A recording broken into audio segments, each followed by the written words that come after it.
So we got a little bit of a more lighthearted presentation this time around. In the past we've kind of done some more like controversial issues or things like that. We thought we'd kick off this semester with something that's a little more fun to look at. So we're going to look at the economics of games. So more like in depth we'll be looking at kind of like the health and fitness industry and a couple other different aspects of it. I'm going to start off just talking a little bit about the big money revenue and like the industry. Alex is going to look at the different gym models and just how gyms actually make money, followed by Mercedes looking at healthcare, kind of like costs and benefits of fitness. And then two like a little more interesting aspects, Brian's going to look at steroid use when it comes to weightlifting. And Kevin came up with a really dorky way to maximize on gains by looking at a certain economic model. So we'll take that home with that. So let's look at the industry. So we're going to first look at U.S. fitness clubs for the layman, gyms. There's 36,180 gyms in the United States right now. There's about 55 million people in the U.S. that hold gym memberships, but about 63 million people have attended the gym in the last year. So, about 1 in 5 Americans essentially go to the gym. So there's a lot of money to be made, and that accounts for about $25.8 billion in revenue just purely from gyms and gym memberships. So what about growth in this industry? So as you can see here, the numbers are a little outdated. It's 2012, but it still holds true today when you look at them. For the most part, this average growth per year is positive. The only time it's not is boxing gyms and clubs. If you're thinking about opening one of them, it might not be the best idea. But Pilates and yoga studios and fitness DVD productions are the two that seem to be increasing the most so far. All right, so about some other products that have to do with games. There's sports nutrition. As you can see here in blue, it is 2015, and orange is the 2020 projection of the U.S. market share for different products that have to do with the fitness industry. The two prominent ones, you guys can kind of name yourself, but sports protein powders and sports drinks, but protein powders look like they'll actually have a bigger share than sports drinks in 2020. All right, so fitness supplements, what's the money behind all of this? Because obviously there's more money to be made than just going to the gym. So sports nutrition is about $6.7 billion. That's what they rake in every year. And that's really any kind of like recovery product, like protein powders. I think it might even put like pre-workout and that kind of thing in there as well. Energy nutrition bars are the least profitable of this group at $2.5 billion every year. And then sports drinks, Gatorade, Powerade. I really can't even think of any other sports drinks that's prominent. But, so those two are about $6.9 billion a year. Yeah, a little Gatorade Powerade plug there.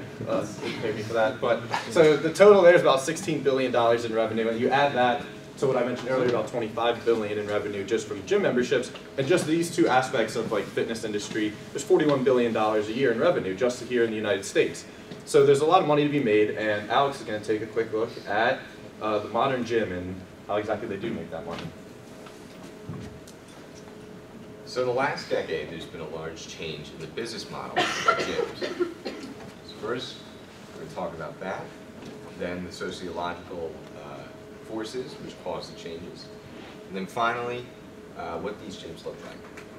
So thank you, don't come again. These modern gyms around in the last 10 years, thinking about Planet Fitness, 24-hour gym, run off this business model that they want you to go in, buy a year-long membership, and never ever come back.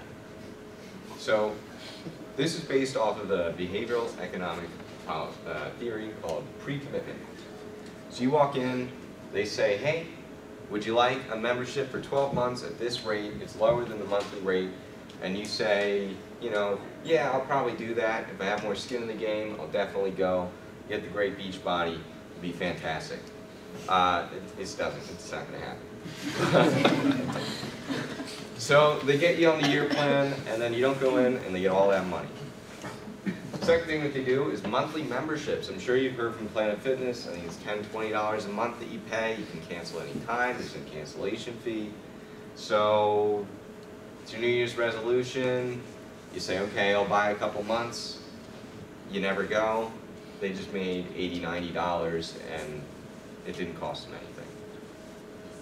Now this method has high turnover rates.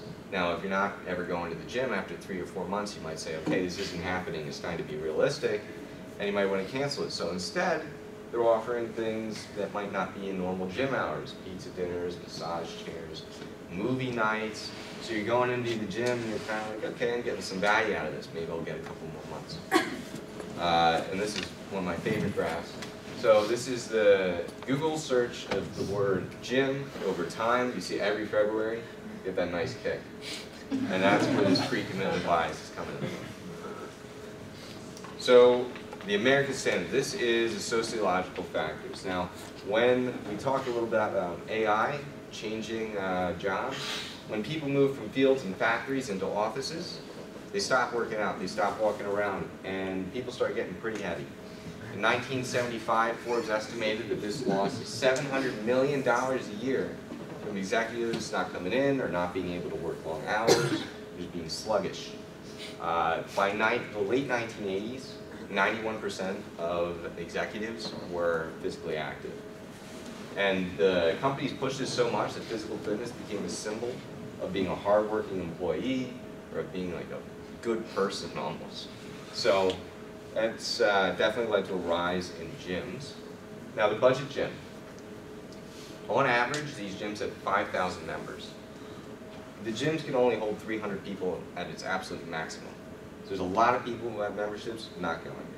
In London, you've seen 200% growth since 2011, rising costs of living in cities, and general economic uncertainty. These gyms are becoming very popular. And even though it's 21% of all memberships, it's only 8% of revenue.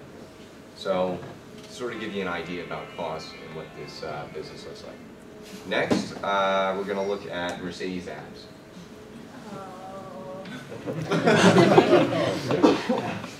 Thanks for that introduction, Alex.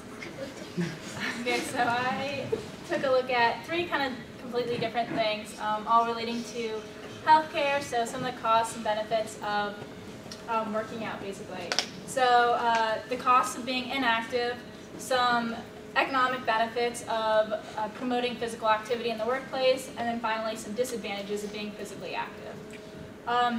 So to start off, when I mention the word inactive, I just mean people that get little to no exercise or beneath the Surgeon General's recommended exercise per week, which is about like 150 minutes of exercise or half an hour for 5 days a week. According to this definition, about 30% of Americans are inactive, and that's like a really large portion of Americans. And people that are inactive spend 38% more days in the hospital than physically active people. And this, just by being inactive, it's about 11% of overall healthcare expenditures in the United States can be directly associated with that. When I was looking at some of my facts and figures, I try to only look at being inactive, so not like obesity or malnutrition or any other like predisposed health condition when I was looking for these numbers, so I thought those were all pretty significant. If you look at this graph here, it actually does have one condition in mind, but it controls for them, and that condition is cardiovascular health. So over here, this is cardiovascular disease, and over here is people that have good cardiovascular health. And each of these are segmented into optimal physical activity and non-optimal physical activity. And on the y-axis, it is annual health expenditures per person. So what you can see is that on every single chart where it's for every single type of person for your physical cardiovascular health, it costs more money if you have less optimal physical activity than optimal physical activity. And if you pay attention to these people over here, they have cardiovascular disease now, and that can probably be attributed to not being physically active in the past. So overall, like the difference between having good cardiovascular health and being physically active is a huge difference to having not good physical activity. So the next thing I kind of wanted to talk about a little bit is how kind of ridiculous it is to work out in pantsuit. Good idea. Yeah, within the last decade or so, a lot of corporations have been investing into wellness programs and gym memberships for their employees. And there's a lot of reasons to do this. So there's been cited that it's higher productivity, higher morale, it promotes better work-life balance. But I primarily looked at healthcare benefits. So one firm I looked at was GE, and they did an 18-month study where basically they segmented it into two groups, people that they offered a gym membership to and participated in their wellness program, and people that opted not to participate in their gym membership program. And they found that the people that were more physically active saved them 38% in healthcare costs compared to the non-physically active people. I think the actual numbers showed they spent about $750 in healthcare costs per gym goer, and about $950 for every non-gym goer. So that's a $200 gap, which I thought was very significant and a very good incentive for companies to provide gym memberships to their employees. Just want to make a little note. The people that didn't go to the gym probably weren't in the best physical activity or physical shape of their life anyway, so maybe that could be attributed to the difference. But either way, $200 is very significant. Another study I looked at to base off of cost versus benefits and rewards were a few companies. I think there was Coors, Bank of America, DuPont was in there, and they all reported for every dollar that they invested in gym and wellness programs for their employees, they got anywhere from $2 or up to $8 return on their investment. So that's a really great ROI. Next, to kind of switch over to a little bit of a micro view, some of the disadvantages of working out. Like everything, working out is best in moderation. I worked really hard on creating this graph. So if you see the bicep, it's total utility right here, and its vein is diminishing marginal utility. So Kevin's going to talk a little bit more about the benefits of working out and how over time you can get diminishing marginal utility, but that's part of his presentation. But some other aspects that could be are negative to working out too much could be like poor body image, so people can work out too much and not get proper nutrition. That could lead to things like anorexia, or you could have the opposite effect and have body dysmorphia, which you're actually pretty big, but you think you're a lot smaller, so you kind of lead to finding ways to get bigger, and that leads to Brian's segment where he talks about steroids. So whenever you think about the gym and making some serious gains, of course, you gotta think about steroids. Now, I'm sure all of you know what steroids are, but for those of you who don't, I give you a legal definition. So basically all it is just a synthetic steroid hormone, basically, that's supposed to emulate testosterone and help promote muscle growth, really. Now there's 4 ways you can take steroids if you choose to do so. You can take them orally by pill, you can shoot them directly into your muscles, which is the most common, it's the most effective, however, it has some serious health issues way down the road. There's creams and gels, and also skin patches, which isn't really that popular because they have to stay on your skin for a large amount of time for everything to really sink in and work. Now, a quick history on steroids. Anabolic steroids were huge in the 70s and 80s, and mainly because of athletes. That can actually be traced back to 1963. For those of you who don't like football, the San Diego Chargers were really the first team to put their entire team on steroids. They hired a new coach in 1963, and he consulted with team doctors, and they thought it'd be a good idea to put everyone on steroids. And it actually was. They only lost 3 games that year, and they ended up winning the NFL championship by, I think, like 50-some points. So, of course, their success story got out, and everyone heard about it. And actually, in most cases, it wasn't really players getting players on it. It was actually the team physicians. Because the doctors didn't have enough data, they had no idea. They were overprescribing these, and there was just a surplus of steroids going around in the 70s and 80s. In some places, they were easier to get than cigarettes, which is crazy. Now, that obviously spurred the steroids control in 1990, epidemic, and people were, there's some serious effects, and psychological effects, and basically they were deemed a Schedule III drug, and like every other illicit drug, you can't buy them, you can't sell them, you can't make them, all the fun stuff is taken out of them. So, unfortunately, if you want to look like Joey Swoll there, you either have to have a really good excuse to your physician that you have a legitimate medical concern that you need to look that big, or you do it illegally, which is like everyone else. Now, so of course, because of this act in 1990, it really spurred in a huge black market. I mean, it was a huge supply shock. They had shut off, huge pharmaceutical companies could no longer make them, they couldn't produce them, they couldn't sell them. And of course, people became chemically dependent, they needed them. So of course, it spurred a black market. People were getting raw materials from China to Mexico, making them in their homemade labs, and started selling them that way.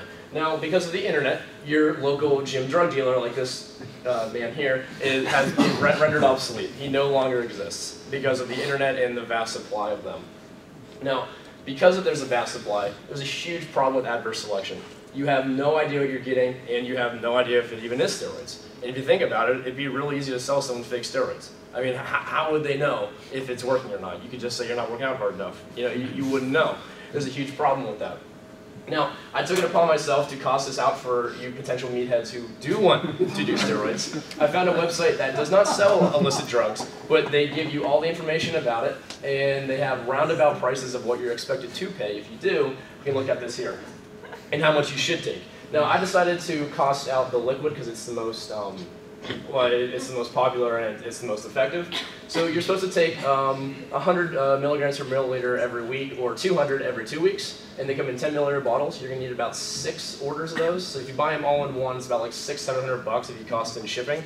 And everything, you know, risk. I don't know if you ever ordered like counterfeit jerseys from China. I mean, shipping's like $30, but I mean, then again, your product's really cheap too. So if you factor in all the other variables, it'll run you about $600-700. I'm not saying do steroids, but if you do them, you can visit this website and you can get all the information about it and potential risks. Now, you're probably wondering how this relates all to economics, and I'm going to hand that over to Kevin to explain. All right, show of hands, based on that little bit right there, who thinks Brian is actually on steroids? Actually, can I get a round of applause for Brian? That was his first presentation. All right, so I did a little research, and there's like 0 information on economic theory linked to gains production in the gym, so I kind of borrowed some macroeconomic models to help explain so that us economists can understand how do I get in there, how do I take those inputs, and how do I turn them into outputs. So I took the Solow growth model in its most basic form. It's also in the form of a Cobb-Douglas production function. Taking some micro, that's what that looks like. So it's basically a model in macroeconomic sense to explain long-term economic growth given variables. So you've got your Y, which is your GDP, your K, which is capital accumulation, and then the L, which is your labor. And then those values are weighted by an alpha and an alpha, or 1 minus alpha, and that just basically lets you know how much is that actual variable playing into your output or playing into your gains. Fun fact for the US, capital accumulation is weighted by 0.3 and labor respectively is 0.7. So labor has more of a play into GDP. So in the gym setting, we're looking at capital as anything in the gym that helps you make gains. So we're talking about weights, plates, machines, things of that nature, anything that's, you know, helping you get your pump.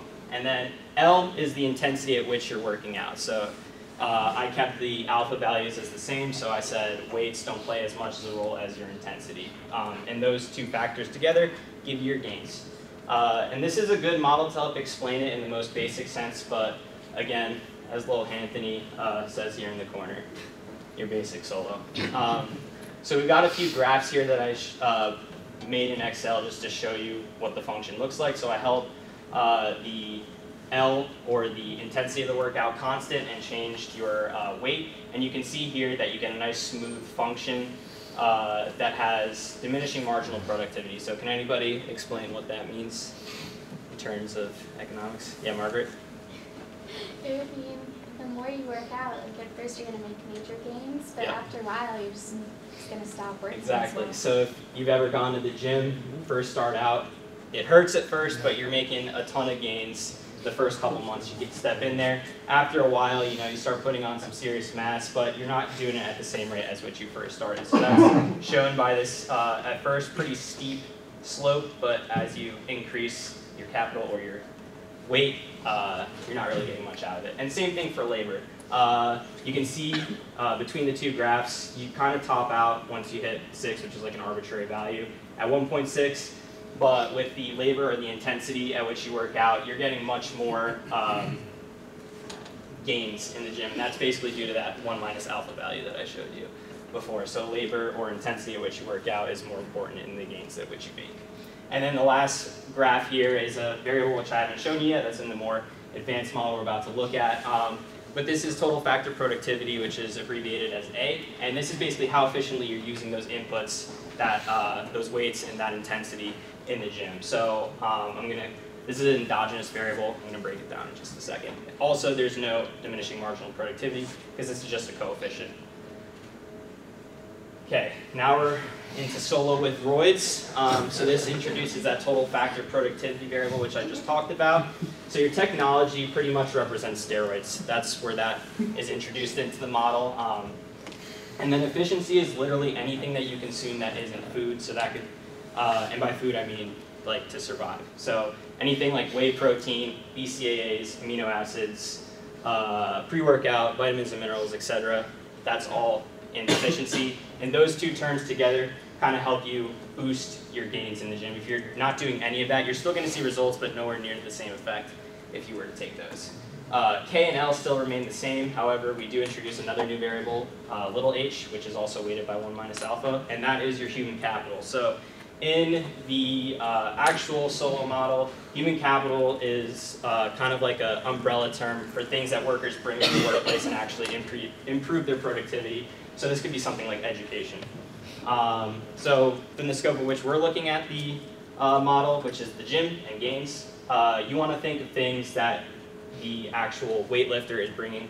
So that could be anything from weightlifting knowledge to how much they ate that day. So if they ate a lot, they're probably going to have a pretty good workout because they've got a lot of energy, versus they didn't eat anything, they're probably going to be pretty frail and weak and not be able to hit that 1 rep max that they're looking for. Also, genetic predisposition to putting on muscle is another factor that could go under human capital, as well as the individual psyche. So, Connor, could you stand up?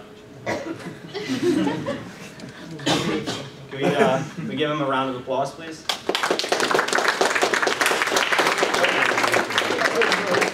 All right, you can sit down now. So Connor came up to me in class today, and he was like, "Man, I'm really upset. My one associate isn't going to make it to the meeting tonight. I might not go to the gym. Maybe I will, but I know I'm not going to get that pump that I want." So because I gave him that round of applause, that improved his psyche. He's going to the gym after this. Connor.